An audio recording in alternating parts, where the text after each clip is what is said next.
Hello and welcome back to GP Film Review. Today I'm reviewing Tarot, which was directed by Spencer Cohen and Anna Hallberg and released on May 3rd.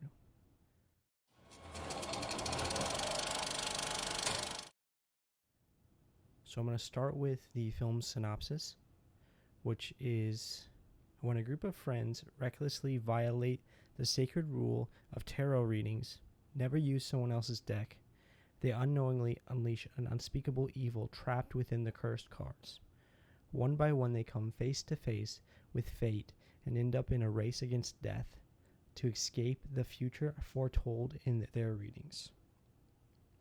And to start off, I'd like to say that this film has a lot of weak points and very few bright spots. Was it worth seeing? Maybe. I think that this film could have been written a lot better. I do want to start with character analysis. This perhaps is the weakest part of the movie. They jumped into the film right away at a party without really introducing any of the characters or hinting at any possible romances between any of the characters. They try to develop the characters by stating their astrology signs, which follows with what type of movie it is and what they're going for, but I'm not sure how screenwriters who make a decent amount of money, not enough, but still a lot, thought it would be okay to just say what a character is instead of showing the audience with their actions. The backbone of a movie is its writing, and characters play a huge role in making the audience invested, and this movie failed at that. Next, I want to talk about the cinematography and practical effects. I think one of the few strong points of this film is the cinematography and practical effects. They do a great job creating symmetrical shots and playing with the lighting in this film. A lot of the scenes where the horror is elevated due to lights flickering or rapid cutting was done very well, and I enjoyed the cinematography and practical effects a lot. I think a lot of films go overboard in terms of blood and killing theatricals, but in every scene where someone was getting killed, it didn't look fake. And I thought they did a very good job. And overall, I would say that was probably the strongest aspect of this film. Now, would I do anything to make this movie better? For sure. The introduction to the characters and film was weak, so I would definitely show a brief scene of them getting invited to the party, show off their characteristics as each of them accept their invitation.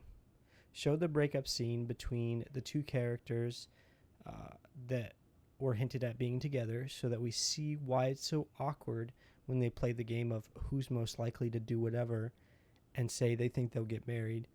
I would also improve the overall plot of this film, which I'll get into later. But mainly I would improve the introduction. I would also try to improve the dialogue. The movie was fairly fast-paced, and the literal foreshadowing of the character's death through the tarot cards was well done. The ending was pretty stupid, but I did enjoy the twist at the end, which I will not spoil for you guys. Now, the biggest problem in this film is the story. Like I said earlier, the introduction was super fucking weak, and they just threw the characters in there and just said, let's introduce these characters through horoscopes and tarot cards, and not actually develop these characters. One weak plot point that annoyed the shit out of me was the one that actually started the whole film. They ran out of alcohol and started searching the rental house for more alcohol. Now, that would be fine if executed correctly, but they showed the trash can and it was full of empty bottles, and not one single member of the group was intoxicated or even slightly intoxicated. Now, that would make sense for them to go looking through the rental house for more alcohol if they were slightly intoxicated, because that's pretty stupid.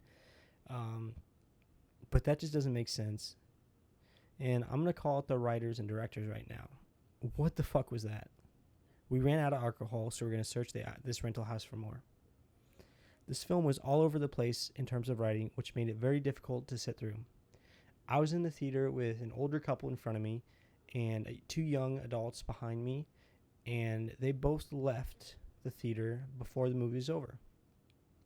I was watching this film to make a review, and if I wasn't, I honestly might have left early, but I'm glad I didn't because I really enjoyed the twist at the end. There are so many things wrong with this script, so I'm just going to end on that. Wait, one more thing. There's one thing that also annoyed me, and that was that the old lady who survived prior, years ago, that they went to help for, was going on and on about how she dedicated her life to destroying that box. Yet once they leave, she does not go with them or try to do anything about that box until they ask for help, even though she knew where it was.